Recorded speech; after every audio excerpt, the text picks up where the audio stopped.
minuto. Kaya na tayo. Ang ginawang solusyon. Is it criminology, right? Good evening. Welcome to Kailangan Kita, the show where we talk about love, heartbreak, and everything in between. Did you ever experience or did you have a person you considered as your partner, Miss Crazy? As for me, wala pa naman. So, and I think if meron man, it depends on that person. If deserving ba siya sa second chance. So, because I still believe in love is sweeter the second time. Well, para sa akin nga naman, kapag mahal natin ng tao, talagang bibigyan natin yan ng ilang libong chance. Oh, I'm sorry. I wouldn't date to that. Since my card says that when you accept someone back again into your life, you're just putting yourself in a difficult situation. It's just like, sino ka mo na nga, kakainin mo kapabalik. I think we really do have different opinions. Now, let's hear from our Chinese horoscope, Mr. Bixin. Bixin! Ano na? 这句话探讨了情感和欲望的不同。水象星座巨蟹座、天蝎座和双鱼座，和火象星座白羊座、狮子座、射手座，可能将其视为一种呼唤，让他们充分拥抱激情，相信感情是用来追求。相比之下，土象星座金牛座、处女座和摩羯座可能将专注于将这些欲望付诸现实，而风象星座风子座、天秤座和水瓶座则会反思我们为什么会有这种感觉，并渴望某种事情背后的深层含义。 Basta sa sinabi ng Chinese horoscope, feeling ko lang Cancer yung zodiac sign yung nag-cheat. Bakit naman? Si Cancer sa lipunan. Pero sabi rin nila yung mga Cancer, masisipag daw yan. At hindi sila titigil hanggat hindi nila nakakuha yung gusto. Sabi lang naman nila kasi ganun din yung pinsan. So, siguro nga, kung ano yung pinapakita natin actions, depende rin sa ating personalidad. Na nakadepende rin sa zodiac sign natin. Hindi natin alam. Pero ikaw, anong opinion mo, Miss Crazy? Ako naman, parang wala kasi akong believe sa mga zodiac sign. Parang kung meron man, hindi ko makakonsider na yun yung pinaka-factor ng buwan. So, I think kung sila talaga, I think gagawa ng universe ng paraan para magkatuluyan sila. So, yeah. Let's hear the story of Mr. Wilding and Miss Kimchi. Actually, Wailendi and I met in high school. I was just a farm girl. I grew up in a province. I was very shy and simple. And he was everything. But then, college came. He went off to study criminology and I stayed in the province to study education. At first, we tried. We called, texted, made promises. But slowly, those promises felt empty. His internship kept him busy, too busy, and then I heard he's already cheating on me. I don't know if it was intentional or if it just happened, but it broke me. Maybe we were fooling ourselves, thinking we could hold onto what we had. Maybe love isn't always enough. Wailendi made his choice and it wasn't me. I'll always cherish what we had, but I'm done holding on to someone who's already let go.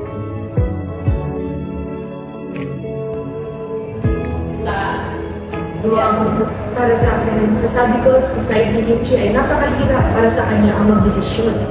Kung mag-move on na ba siya o pagbibigyan niya pa si Mr. Wailendi. Miss Charot Trigger, ano masasabi mo? Ay, crazy. Dahil di ka naman naniniwala sa Charot Trigger. Yeah. Gusto kong ikaw ang mamili ng tatlong cards na maaaring maging sagot sa tanong kung pipiliin ka ba lumaban ni Miss Kimchi or papakawalan niya na si Wailendi. I think I have a good heart. Kaya maganda magpipili. Sige, naman muna sa Miss. I love. Okay. So, pakita mo yung unang card. Yes. Una. Oh! Ayan na. Si Explain! Sa una, iiyak ng malala si Miss Kimchi. Pero, mapalit siya. Dahil, gusto niya pa rin si Wailandi kahit pinapaiyak mo siya neto. Our guest for tonight, nandito sila.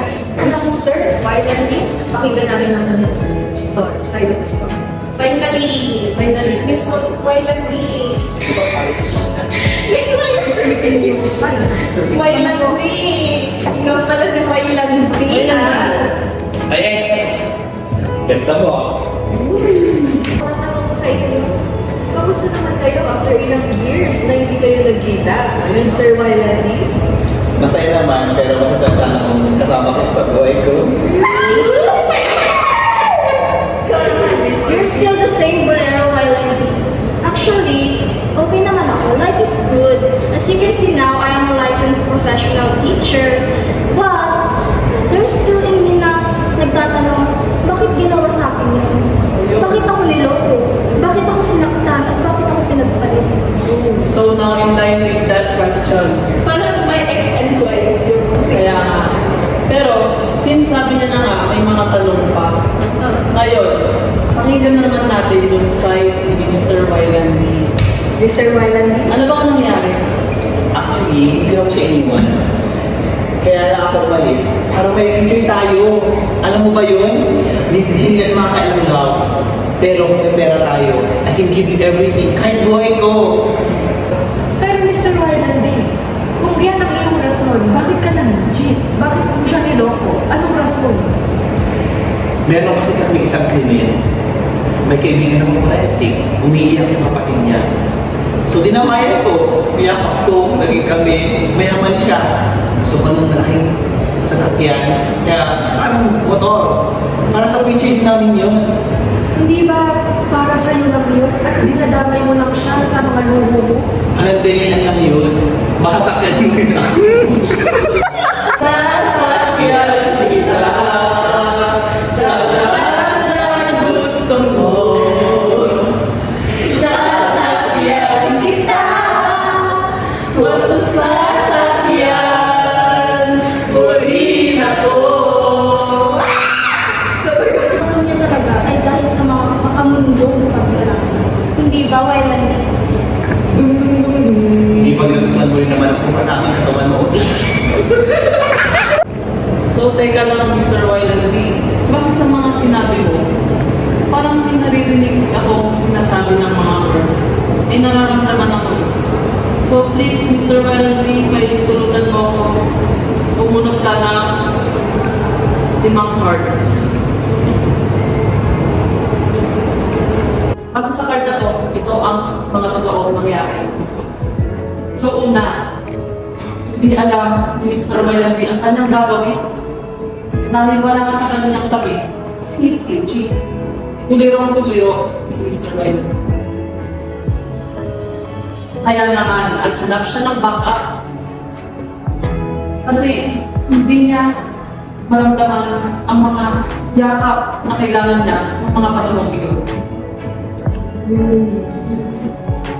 Pero, wala siyang ginawa. Hindi niya ginamit ang kanyang takot. Emosyon niya lang ang pinapakinggan niya. Ito, Mr. Wailandi. Ayan, nahirapan nga na siya.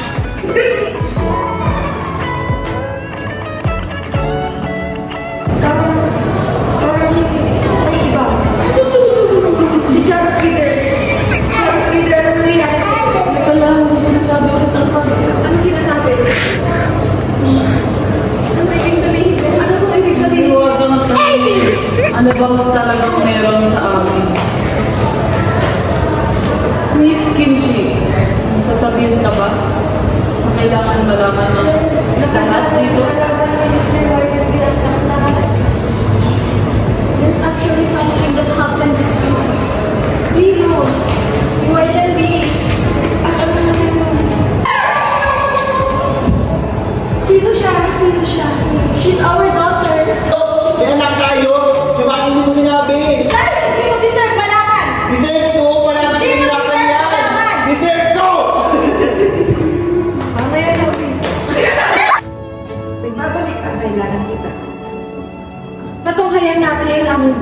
pamilya ni Mr. Wyland D at ni Miss Kimchi. Ngunit dahil nagkainitan na dito sa studio, ay susunod na yun sa next episode. Natin sa mga audience. So, please comment down in the comment section kung anong advice ang mabibigay niyo sa ating ex-couple with the hashtag magpakailanman.